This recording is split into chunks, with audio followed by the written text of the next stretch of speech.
बंटी और बबली दोनों सगी बहनें दोनों ही एक नंबर की चालाक थी। वो बूढ़ी औरतों का भेष बनाकर अलग अलग गांव में जाती थी और जहां भी सीधी सादी अमीर सेठानी औरतें दिखाई दें उनको ठग लेती थी। अरे मोरी मैया, ये तो सच में जादू हो गया। मुझे भी कोई ऐसी दवाई दे दो। मैं तो बिल्कुल ऐसी 20 साल की जवान लड़की बनना चाहती हूँ। मेरे पति तो मुझे पसंद ही नहीं करते, हमेशा मुझे बुढ़िया बुढ़िया कहकर चिढ़ाते रहते हैं। सही कह रही हो बहन, मेरे पति भी मुझे ऐसे ही सुनाते हैं कि तू तो अब बूढ़ी हो गई है, तेरे ऊपर कुछ पहना ओढ़ा अच्छा नहीं लगता। अब दिखाऊंगी मैं कितनी सुंदर लगती हूँ। वैसे ये दवाई खाकर हम कितने दिन में जवान हो जाएंगे? बस एक बार ये 1 हफ्ता दवाई खा लो, उसके बाद आने वाले 1 हफ्ते के अंदर तुम्हारे अंदर बदलाव आ जाएगा। पर ये दवाई महंगी है, इतना याद रखो, 51,000 रुपए का शगुन डालना पड़ता है, तब ये दवाई मिलती है और तभी ये अपना असर दिखाती है। अब तुम पांचों अगर जवान होना चाहती हो तो कल 51,000 रुपए ले आओ और ये दवाई ले जाओ। अरे वो तो कोई दिक्कत नहीं है, पैसों की चिंता तुम ना करो, हम कल ही ले आएंगे। पर मेरी तो अब बहन की लड़की की शादी है, मैं सोच रही हूँ कल से दवाई शुरू कर दूं। हाँ, कल से ही दवाई शुरू कर दूं, तभी आप मेरी तरह सुंदर बन पाओगे। ठीक है, तो फिर हम सब कल पैसे लेकर आ जाएंगे, तुम हमें दवाई दे देना। हम मोहनपुर गांव की सारी अमीर बड़े घर की औरतें बंटी और बबली के झांसे में आ जाती हैं और उनसे दवाई खरीद लेती हैं। बंटी और बबली तो अपना काम करके उन औरतों को ठग कर सबका वहां से रफू चक्कर हो चुकी थी, पर मोहनपुर गांव की औरतें अपना सिर पीटती रह गई। उनके घर में सभी उन्हें डांटने लगे।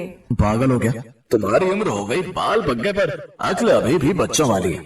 ऐसे भला दवाई लेकर कोई इतना जवान हो जाए कि 20 साल की लड़की बन जाए? तुम्हें क्या हो गया था? बताओ, फालतू के पैसे खराब हो गए और वो औरत तुम्हें ठग कर चली गई। अरे मुझे अकेली को क्यों डांट रहे हो? सब किया धरा उस सुशीला का है, वही मुझे उन औरतों के पास ले गई थी।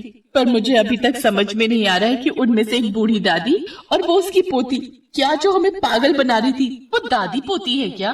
तुम यहाँ अपना गणित लगाती रहो और वो दोनों राम जाने किसी और को लूट रही होंगी। बिल्कुल सही। बंटी और बबली अब सीतापुर गांव में पहुंच चुकी थी। अब उनका अगला निशाना यहाँ की अमीर घर की औरतें थी। बंटी, चल अगला निशाना ढूंढते हैं, थोड़ा गांव में घूम आए। ठीक है, पहले इन सब का विश्वास भी तो जीतना होगा। अरे वो तो हमारे बाएं हाथ का खेल है। बंटी और बबली 2 बुढ़िया बनकर सीतापुर गांव में घूमने लगी।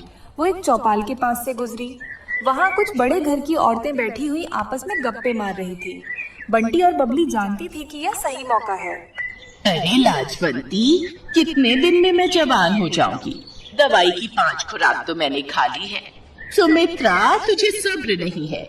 मैंने तुझे कहा ना, तू देखना सुंदर लड़की में ना बदल जाए तो मेरा नाम बदल देना। मैंने भी वो दवाई शुरू कर दी है। अरे हम जैसी बहुत बूढ़ी औरतें उस दवाई को खाकर जवान हुई हैं। ये दोनों बुढ़िया औरतें गांव में नई दिखाई दे रही हैं, पर ये किस दवाई की बात कर रही हैं? जरा पूछ तो। अरे बहन जी, जरा रुकना, आपको इस गांव में पहली बार देखा है। आप ये किस दवाई की बात कर रहे हो? जी नमस्ते। हम दोनों तो बूढ़े से जवान होने की दवाई की बात कर रहे हैं। हम वो दवाई खा रहे हैं। अब बूढ़े शरीर से काम नहीं होता, उम्र हो चली है, शरीर कमजोर हो गया है। हमें किसी ने दवाई दी थी कि इसको खाने से हम बहुत जल्दी जवान लड़की बन जाएंगे, तो हम इसी बारे में बात कर रहे हैं। हाय हाय हाय, सचमुच बुढ़ापा झेला ही नहीं जाता। कभी कोई बीमारी शरीर को घेर लेती है तो कभी कोई। हमसे अब बुढ़ापा सहन नहीं होता, इसलिए हम जवान होने की दवाई खा रहे हैं। अच्छा, तो उससे कोई भी जवान हो सकता है? अगर हम लोग वो दवाई खाएं, क्या तुम हमें भी वो दवाई दे सकती हो? हाँ, क्यों नहीं, वो दवाई तो हम जरूर दे सकते हैं। उसके लिए 51,000 रुपए देने होंगे, वो शगुन होता है। हाँ ठीक है, पर पहले आप हमें इस बात का सबूत दो कि वो दवाई सचमुच हमें जवान बना देगी। मेरी दवाई को 5 दिन हो चुके हैं, बस कल एक दवाई और लेनी है, फिर परसों मैं तुम्हें एक जवान लड़की के रूप में दिखाई दूंगी। ठीक है, तो फिर हम परसों ही दवाई खरीदेंगे। पहले तुम्हें देख तो ले, आजकल चोर उचक्के बेईमान ठग बहुत लूटने लगे हैं। अरे तो ठीक है, आप जब परसों सुमित्रा को लड़की के रूप में देखोगे तभी आपको विश्वास होगा।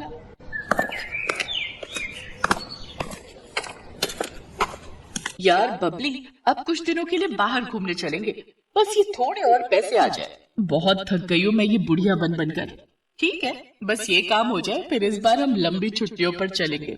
बंटी और बबली इस बार बहुत खुश थी क्योंकि उनके पास इस बार बेईमानी के बहुत सारे पैसे जुड़ चुके थे।